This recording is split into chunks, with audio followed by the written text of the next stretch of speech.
आपका मेरे चैनल में स्वागत है।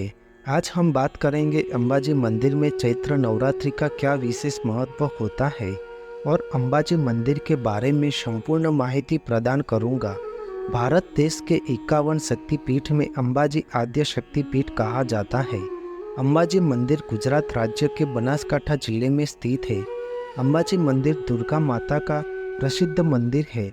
यह मंदिर गुजरात राजस्थान राज्य की सीमा पर स्थित अंबाजी मंदिर भारत देश के प्राचीन मंदिरों में से एक है। माता भवानी के 51 शक्तिपीठों में से एक है। इस मंदिर पर 358 सोने के छोटे मोटे कलश शिखर पर स्थापित है, इसलिए यह मंदिर गोल्डन शक्तिपीठ के नाम से भी जाना जाता है। चैत्र नवरात्र पर्व में अंबाजी मंदिर में देश भर में से भक्तगण मां अंबा के दर्शन करने आते हैं और दर्शन करके धन्य हो जाते हैं। अंबाजी मंदिर में आसो नवरात्र और चैत्र नवरात्र का विशेष महत्व होता है। इस 9 दिन तक अंबाजी मंदिर में मां अंबा की अलग अलग सवारी होती है। चैत्र नवरात्रि पर्व में अंबाजी मंदिर की ओर से भक्तों के लिए व्यवस्था की गई है। चैत्र नवरात्रि में पहले दिन मां अंबा का घट स्थापन से नवरात्रि पर्व शुरू हो जाता है। दूसरे नवरात्रि से अष्टमी तक रोज सुबह 2 बार मंगला आरती की जाती है, जिसमें एक आरती गर्भगृह में और दूसरी आरती घट स्थापन वाली जगह पर होती है। अंबाजी मंदिर में रोज सुबह और शाम 7 बजे आरती होती है। अष्टमी और पूर्णिमा के दिन सुबह 6 बजे मंगला आरती की जाती है।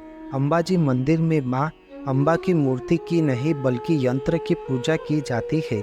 अंबाजी मंदिर में सुबह बाल भोग, दोपहर को राजभोग और शाम को साय भोग चढ़ाया जाता है।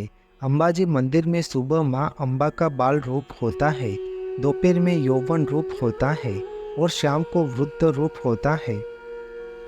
रोज सुबह और शाम मां अंबा का अलग अलग श्रृंगार किया जाता है। मां अंबा सबकी मनोकामना पूर्ण करती है। इस मंदिर के प्रति भक्तों की अपार श्रद्धा और विश्वास है। अंबाजी मंदिर की वास्तुकला बहुत ही कलात्मक और अद्भुत है, जो भारतीय संस्कृति और परंपराओं को प्रदर्शित करती है। मंदिर के अधिकांश हिस्से जैसे निज मंदिर, गर्भगृह, शक्ति द्वार, चाचर चौक और अन्य क्षेत्रों में अद्भुत कलात्मक आवरण मौजूद है। एक राजसी कलश 103 फीट की ऊंचाई पर मंदिर के शीर्ष पर स्थित है। वह कलश का वजन लगभग 3 टन से अधिक है और यह एक विशेष प्रकार के दूधिया रंग का सफ़ेद संगमरमर पत्थर से बनाया गया है, जिसे आरासूर पर्वत की खानों में से लाया गया है और शुद्ध सोने के साथ चढ़ाया गया है, जो मां अंबा और त्रिशूल के पवित्र ध्वज के साथ जुड़ा हुआ है। अंबाजी का मुख्य मंदिर एक विशाल मंडप और गर्भगृह में माताजी के मंदिर कोख से छोटा है। मां अंबा के मूल स्थान की ज्योत और मुख्य मंदिर की ज्योत एक रूप से समाविष्ट है, जिसके सामने एक विशाल चाचर चौक है, जहां मां अंबा की पूजा अर्चना आमतौर पर चाचर चौक में ही की जाती है। कहा जाता है कि यहाँ मां सती का हृदय गिरा था, जिसका उल्लेख तंत्र चूड़ामणि ग्रंथ में भी मिलता है। अंबाजी में श्री यंत्र की पूजा मुख्य रूप से की जाती है, जिसमें श्री यंत्र की खासियत यह है कि उसमें एक उत्तल आकृति है और 51 पवित्र बीज मंत्र अक्षर है। खास बात यह है कि यह श्री यंत्र सामान्य आंखों से दिखाई नहीं देता और न ही इसकी तस्वीर ले सकते हैं। इसकी पूजा केवल आंखों पर पट्टी बांधकर ही की जाती है। अंबाजी में मां का असली स्थान गब्बर गोप पहाड़ी के ऊपर एक छोटा सा मंदिर है, जहां माता की ज्योत हमेशा प्रज्वलित रहती है। गब्बर पर्वत पर माता के दर्शन करने 999 सीढ़ियां चढ़कर ऊपर तक पहुंचा जा सकता है। माना जाता है कि यहाँ एक पत्थर पर मां के पद चिन्ह बने हैं। अंबाजी माता के दर्शन के बाद श्रद्धालु गब्बर पहाड़ पर दर्शन करने जरूर जाते हैं। अंबाजी मंदिर 1200 साल पुराना है। हाल के वास्तु अनुसंधान से पता चला है कि वल्लभी राजा अरुण सेन ने 14वीं शताब्दी में अंबाजी मंदिर का निर्माण करवाया था। वह सूर्यवंशी कबीले के सदस्य थे। ऐसा कहा जाता है कि अंबाजी मंदिर का निर्माण अहमदाबाद के अंबाजी के एक नागर भक्त श्री तपीशंकर ने साल 1584 से 1594 के बीच किया था।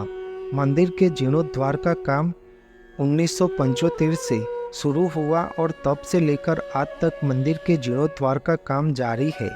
अंबाजी मंदिर से जुड़ी एक बात प्रचलित है कि इस जगह पर भगवान श्री कृष्ण का मुंडन संस्कार हुआ था और पौराणिक कथा के अनुसार भगवान श्री राम भी सीता जी को खोजते हुए अरवली के जंगलों में आए थे। तब एक श्रृंगी ने उन्हें गब्बर पर देवी अम्बा की पूजा करने की सलाह दी। देवी ने उन्हें एक तीर दिया जिसे अजय कहा जाता है। इसी तीर से भगवान श्री राम ने अंत में रावण को मार दिया। महाभारत काल में पांडवों ने अपने निर्वासन के दौरान माँ अम्बा की पूजा अर्चना की थी। माँ अम्बा को सर्वोच्च ब्रह्मांड की शक्ति का अवतार है और वह बुराई पर विजय प्राप्त करने के लिए जानी जाती है। देवी हर तरह हथियारों के साथ प्रकाश के एक चक्र में रूप में उभरती है। उन्हें महिषासुर मर्दिनी के रूप में भी पूजा की जाती है। अंबाजी मंदिर में आने वाले भक्त उसी दिव्य अलौकिक शक्ति की पूजा करते हैं जो माँ अम्बा के रूप में अवतरित होती है। भादरवी पूर्णिमा के दिन बड़ी संख्या में भक्तगण देवी की पूजा करने और मंदिर के बाहर आयोजित होने वाले अद्भुत मेले में भाग लेने के लिए यहाँ पहुँचते हैं। इस उत्सव पर पूरे अंबाजी कस्बे को दीपावली की तरह रोशनी से सजाया जाता है। अंबाजी मंदिर में 9 दिनों तक चलने वाले नवरात्रि में माँ यहाँ श्रद्धालु बड़ी संख्या में पहुँचते हैं। इस समय मंदिर के प्रांगण में गरबा करके माँ शक्ति की आराधना की जाती है। भविष्य में अंबाजी मंदिर को पूर्ण रूप से सोने से कलाकृत किया जाएगा। बोलो श्री माँ अम्बा माता की जय। आपको मेरी यह माहिती अच्छी लगी हो तो मेरी चैनल को लाइक, शेयर, कमेंट, सब्सक्राइब करें और बेल आइकन को दबाना ना भूलें। जय स्वामी नारायण।